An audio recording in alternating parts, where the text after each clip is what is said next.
Hello friends, coconut के छिलकों के बारे में आज हम बात करने वाले हैं। कोकोनट के छिलके हमारी गार्डनिंग में बहुत ज़्यादा यूज़ होते हैं।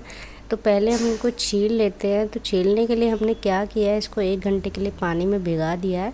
और पानी में भिगने के बाद इनके छिलके इतने सॉफ्ट हो जाते हैं कि आप हाथ से भी इसको छील सकते हैं। किसी भी टूल्स की कोई ज़रूरत नहीं है। मैं खुद इसको पानी में हाथ से छील रही हूँ। 5 मिनट में ये पूरा छिल गया।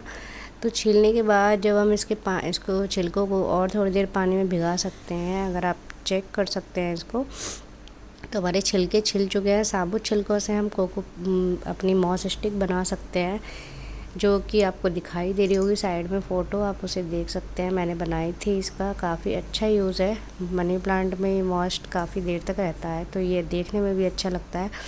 दूसरा, हम इसका कोको चिप्स बना सकते हैं। तो हमें कोको चिप्स बनाने के लिए इसको पानी में डिप करे हुए ही जब ये गीला रहेगा तभी हम इसको कैंची से कट कर सकते हैं। छोटी सी मेरी कैंची है और उससे देखिए मैं कितनी आसानी से इसको काट पा रही हूँ।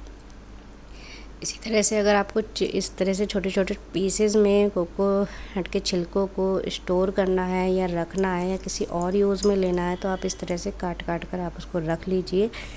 इस समय सबसे बेस्ट यूज इसका है जो कि मल्चिंग का है। गर्मी बहुत तेज़ हो रही है और जिनके प्लांट छत पर हैं वो इससे मल्चिंग कर सकते हैं। इसे आप अगर डालेंगे तो मिट्टी आपकी सुबह शाम नहीं सूखेगी, जो कि आपको 2-2 टाइम पानी नहीं डालना पड़ेगा। और भी अगर बारीक कर लेते हैं, तो यहाँ पर मैं और बारीक कर रही हूँ। बारीक करने से इसके रेशे बिल्कुल अलग अलग हो जाते हैं। ये काम आपको गीले में ही करना है, सूख जाएगा तब ये काम नहीं हो पाएगा। तो जब ये हमारा गीला रहेगा तो मैं बारीक बारीक रेसे कर लेती हूँ। और इसको मिट्टी में अगर हम मिला देते हैं, साफ़ मिट्टी में, तो हमारी मिट्टी बहुत ही पोरस बन जाती है। ये समझ लीजिए कि छोटे छोटे टुकड़े कर दीजिए है, तो इसका एक एक रेसा अपने आप ही मसलने के बाद अलग हो जाएगा। मिट्टी में मिलाने के बाद मिट्टी में अच्छे से मिलाएंगे तो ये कोकोपीट की तरह हमारी मिट्टी को बिल्कुल हल्का बना देगा। पता भी नहीं चलेगा कि ये कोकोपीट है या नहीं है, क्योंकि इसके एक एक धागा अलग हो जाता है, तो पता ही नहीं चलता है कि इसमें कोकोपीट है या नहीं है। तो बिल्कुल कोकोपीट का काम करेगा। अभी मैं मल्चिंग कर रही हूँ इस टाइम, क्योंकि गर्मी बहुत तेज़ है। तो इस समय आप मल्चिंग ज़रूर करिए टेरेस पर अगर गार्डनिंग कर रहे हैं। दूसरा, इसका बेस्ट यूज़ ये है कि मिट्टी को हल्का बनाने का ये काम कर देता है, क्योंकि सभी टेरेस पर गार्डनिंग करते हैं तो ऑब्वियसली मिट्टी हल्की सबको चाहिए। तो इसको मत फेंकिए, क्योंकि कोकोपीट काफ़ी महंगा आता है और जब ये हमें घर में फ्री में मिल रहा है तो इसको क्यों वेस्ट करा जाए। तो इस तरह से आप इसको यूज़ कर सकते हैं कई तरीके से।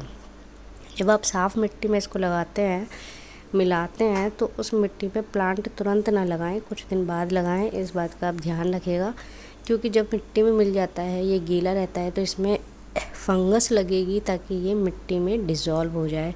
उसके लिए इसको 15 दिन का या 1 महीने का टाइम दीजिए। उसके बाद उस मिट्टी में आप प्लांट लगाइए। दूसरा यूज़ इसका एक यूज़ ये है, अगर आपको इस तरह से यूज़ नहीं करना है तो आप अपने पॉट में इसको नीचे डाल सकते हैं, सबसे नीचे, जिससे कि मिट्टी कम हो, तो आप इससे अपना पॉट भर सकते हैं। एक यूज़ ये है कि मैं इसको अपने कंपोस्ट बिन में भी डालती हूँ, क्योंकि मेरे पास सूखे पत्ते नहीं होते हैं। जब हम कंपोस्ट बनाते हैं तो हमें एक ड्राई मटेरियल की ज़रूरत होती है, तो उस समय उसके लिए हम इसका कोकोनट के छिलकों का यूज़ कर लेते हैं। तो ये हमारे सारे जितने भी छिलके हैं, फल फ्रूट हैं, उससे जो पानी निकलता है ये अब्ज़ॉर्ब कर लेता है। तो इसमें भी न्यूट्रिशन आ जाता है और हमारे खाद को भी ये बहुत ही हल्का बना देता है, लाइट वेट ये हो जाता है। तो इसका यूज़ मैं इस तरह से भी करती हूँ, क्योंकि मुझे सूखे पत्ते नहीं मिल पाते हैं, तो कुछ भी ड्राई मटेरियल आप यूज़ कर सकते हैं। तो जिनको छिलके नहीं मिलते हैं वो गत्ते भी यूज़ करते हैं, जो ब्राउन गत्ता आता है उसको भी यूज़ करते हैं। तो उससे ज़्यादा बेटर ये ऑप्शन है। तो इसको फेंकिए मत, अपने कंपोस्ट बिन में यूज़ करिए। सारी बातों में एक भी ट्रिक्स या टिप्स आपको अच्छी लगी हो तो मेरे चैनल को सब्सक्राइब कर लीजिए। वीडियो को लाइक करना ना भूलें। नए सब्सक्राइबर हैं तो नए व्यूअर हैं तो सब्सक्राइब ज़रूर करें। Thank you.